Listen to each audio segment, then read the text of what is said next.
Hi, everybody. Welcome to the Wedding Ceremony Podcast. We talk about anything and everything that has to do with wedding ceremonies. My name is Clint and with me is a gentleman that's written the book on wedding ceremonies, the one and only J.P. Reynolds. Hey, Clint, good to see you. Good to be with you. It's always good to be with you. I have to admit, I'm going to let everybody behind the curtain. I get a little bit extra excited on Tuesdays. You know, this is going to be episode number 330 something. And for those of Uh, you that are joining us for the first time, we had 8 years of the first season. I do believe that all of those episodes are still up and running on the Apple Podcast Store. If you're joining us for the first time, you need to understand that both JP and I are both wedding officiants. We've been doing it for a long time. JP is also an accomplished author. When I said he wrote the book on weddings, well, he's written 3 books on weddings: How to Be a Non-Denominational Officiant. What are the other 2? how to write vows, Yeah. how to stay sane while planning for your wedding. Which brings to light the fact that you're a communications expert and you have a website for that. It's called thebusinessofconfidence.com. Your wedding website is jprweddings.com. My website is just my name. It's Clintuff, CLINTHUFFT.com for all of the things that I do. JP, do you remember a few episodes ago when I told you about the I don't know why couple? I'm laughing, and all you asked me was, do I remember? And I start to laugh, but continue. I told you about the Zoom call with the event planner, the couple, and the groom's parents. Yeah. There was an issue as to whether or not I was going to attend the rehearsal. I've done that wedding. Oh, I can safely say, I don't know how many weddings I've done, but it's a lot. And this was one of a kind. We say that wow. every wedding is unique. This one was, I didn't see this coming. During the Zoom call, the mother of the groom was very concerned that I don't normally attend the wedding rehearsal because the couple builds the ceremony and the event planner gets all of that's usually the way it works. But I also did express that I love rehearsals. And if you want me there, I'll be there. Wait a minute, wait. This is what I love about our time together. We always learn something new about each other. I don't recall hearing you say the words, quote, I love rehearsals. Oh, I love rehearsals. I do. I What do just you think love there's so about much. I can't stand a rehearsal. I Drive know. a stark, raving Niagara Falls, step by step. What is it that you love about rehearsals? Well, number one, there's no pressure. I like that. I like the fact that we're not going to rehearse the actual ceremony, where Yeah. it's all about logistics and, like you say, choreography. Hmm. And if I'm asked to attend, that usually means that I'm going to kind of run the show. Not always. I mean, the event planner will get them to me, but then as we go through the logistics of the actual ceremony, and then I always just reinforce the fact that I'll take care of you, it'll be fine. And I do feel once they've met me that there's a connection and people start to build a trust. And I like all of that. And plus, it's an extra payday. So it's all good. Clint, I love you. I I want to give you a hug because I'm flashing on myself. I mean, the last rehearsal I ever went to was last October, coming up to my year anniversary for my niece. I am very close with my niece, but standing around for that rehearsal, and I said, Gracie, let's just move things along. We've got a dinner to go to. We have drinks, you That's know. why you're there. Come on, let's get this done. Yes, And I do love that aspect of it. Okay, yes. okay. Enough Okay. of All the right. Thank you. kibitzing. Let's get Thank this you done. for sharing. Yes, thank Yeah, you. Okay. absolutely. Yeah. However, so the week of the wedding, I hadn't heard anything about whether or not I was going to be at the rehearsal or not. So Mm. I reached out to the event planner. Any news on the rehearsal? Do you want me there? She says, I really do think you need to be there. Okay, great. And I'm thinking just because that's what the mom wants. But this particular couple didn't do any work at all on their wedding ceremony. Oh, None. Zero. So that means based on some of the conversation that we had in that first Zoom call and what I kind of gathered from everything, I put together a ceremony. I sent it to them. I never had any communication with this couple other than that Zoom call. None. They didn't reply to any emails. There was nothing at all.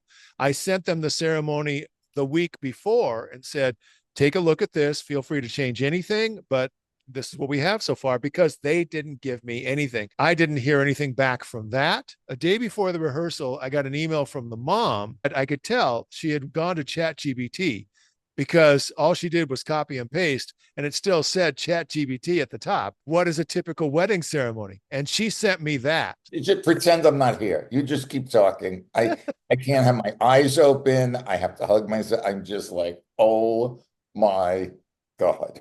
At least 10 times during this 48-hour stretch, the rehearsal, and then, of course, the wedding day, I thought to myself, JP would be exploding right now.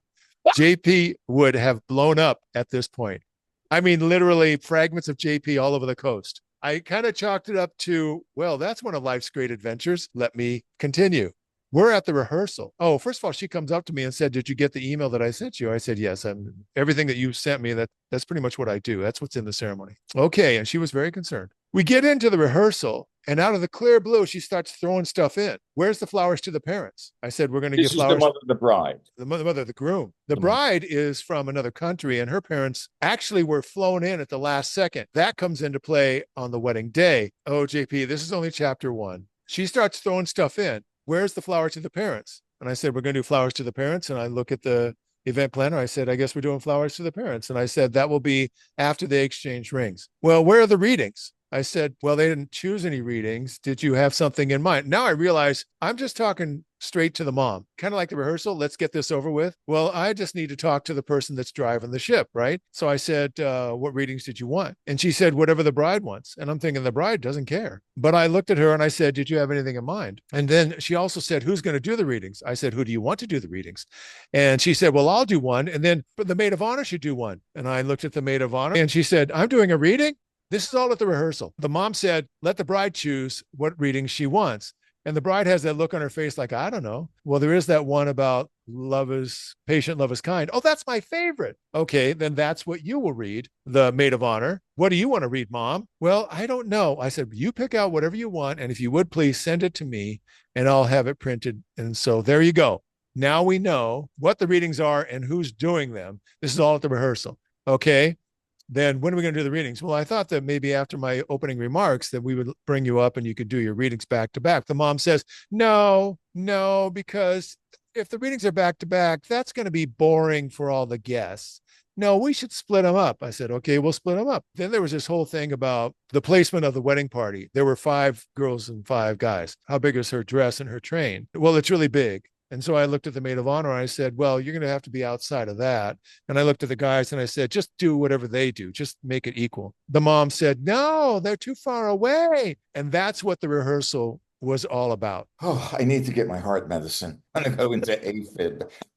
Honest to God. So the event planner, who is the captain, I look at the event planner as the captain of the ship. Where was she in all of this? Having a smoke, having a drink off to the side? What was she doing? She was off to the side. She had already figured out the mom was driving the ship. The fact that I was there for the ceremony portion, she kind of thought, well, this is all up to Clint anyway. The mom steps in and she already knew, because the next day I get there early, like I always do, to check everything. And it's at a venue that I've been at many times. So I kind of know the lay of the land. The event planner sees me and comes up and says hi, and very nice. But just to refresh everybody's memory, this is also the event planner who, on the Zoom call in front of the couple and the parents, asked me to reduce my rehearsal fee. That's who this person is. I said to her when the entire day was over, when the wedding is done, I said, "I'm just out of curiosity, why did you pick me?" "Oh, because you did that TV thing." Apparently, she knew somebody that was involved with one of the TV things Yeah. and said, "Well, we have to get Reverend Clint." Okay, great. That's fine. During the rehearsal, okay, let's just back up to stay with the rehearsal day there. Yeah, The couple, it sounds like the couple were fairly high on the scale of being passive and non-committal when these ideas were popping up from the mother. correct. Okay, so this is the groom's mother. And so it looked to me like the groom, this was standard operating procedure for his Right, entire life. That's right, just kind of the way this seemed. right. And it was fascinating because everybody seemed to just go along with this. The groom's father, a very old school, very kind of a man's man. And I just thought, what an interesting dynamic to have been married for a long time and have, it looked like there was 3 or 4 kids. It seems like everybody knows this is the way she is.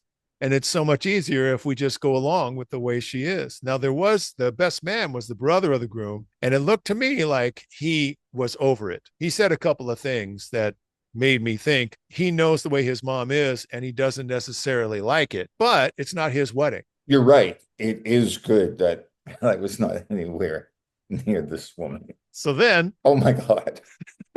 Clint, I bow before you. Again, let me go on record. It's for all of the good folks listening to us. These people have no idea how lucky they were to have found you. I did think many times, who else would put up with this? I don't know. I don't know if anybody else would put up with this, but I'm kind of having fun because there's Right. all these curveballs being thrown at me, and it's kind of fun to be on my toes and kind of rolling with it. And I realize that I still am going to do my job. It's like I tell every couple, listen, no matter what happens, you're going to get in front of me, you're going to get married. It's going to be great. Don't worry. Here we really do have a live situation. Let me say, Clint, yes, when you say, don't worry, it will be great. You see, the thing is, and I mean this sincerely, it will be great, but will the couple recognize that it's great? It will be great, but will the families recognize that it's great? In other words, yes, you are consistently a professional. You are consistently great at what you do. That doesn't mean, though, that people who are out of their minds will recognize the gift that you're giving them. Well, thank you. That's all very kind, and especially coming from you, that's very kind. You're right. Consider the source. That seems to be the mantra over the last couple of weeks when I'm talking to people is consider the source. And so if one person is living in that reality and everybody else is living in another reality, the validation was I always sent an email to the couple after the wedding day saying, thank you very much for allowing me to be your officiant. It was great. I especially liked, well, in this particular case, I couldn't compliment them on any contribution they made because they didn't make any contributions. But I just said everybody was really happy for you and congratulations. And they responded back the entire day. They were getting positive feedback on the officiant and the ceremony. There you go. From that standpoint, from what you were just saying, then yeah, a lot of people thought it was great, however they viewed it through whatever filter they were experiencing. Now, the mom did come up and say thank you afterwards. I haven't even told you what happened during the ceremony. I don't know if she felt like she was obliged to do that, if that was because it wasn't effusive. It was just thank you. Before the ceremony, she comes walking up, like right within minutes of having to line up. She has somebody pulling a small briefcase behind her. She wanted to get touched up with hair and makeup. And then she also said, I need my reading glasses. The reason I say that is because I printed out what she sent me. It was a passage from Genesis about how woman was created, Garden of Eden and all that. I printed it out. And as I'm handing her, and the way I print my ceremonies, I do it on white paper, but it's not regular paper that's 20-pound or flimsy. It's on a thicker paper, a cardstock that won't flap in the wind.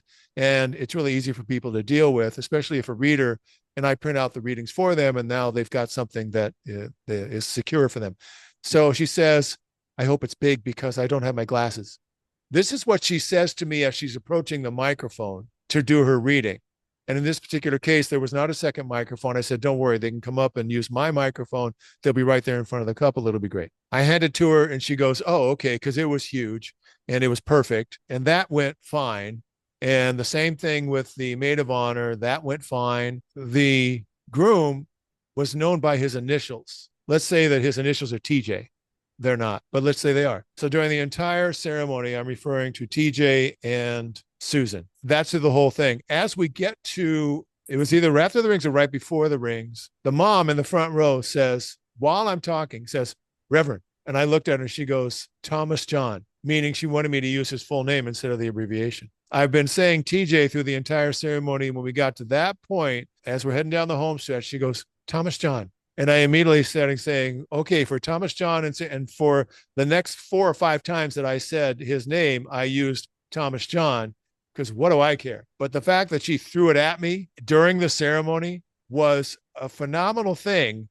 And I, again, in the moment, I thought, who else could deal with this? What I'm dealing with right now. Well, who else could? Because I would say that I could deal with it, but the But in question a different way. Oh, I could have dealt with this in a Oh, yeah, folks. Just do split screen and you choose your option. Option A, option D. Door number one. Oh, yeah, no, I'm up for this woman. I know this woman. In regard to the couple not interacting with me at all, some of the groomsmen were a little concerned that perhaps the groom had been having a couple of drinks. And they all agreed he doesn't do well when he's in that state of mind. And so I was looking at him to see if there were any telltale signs and do I have to protect him? So I just walked up to him and I said, "How you feeling?" And he says, "Good." Because he also, for his personal vows, told me he wasn't going to write anything down. He was going to talk off the cuff. Again, I thought of my friend JP. And you know what? I looked at him and he was looking at me and he seemed coherent. I didn't see any of the typical signs of somebody who's under the influence.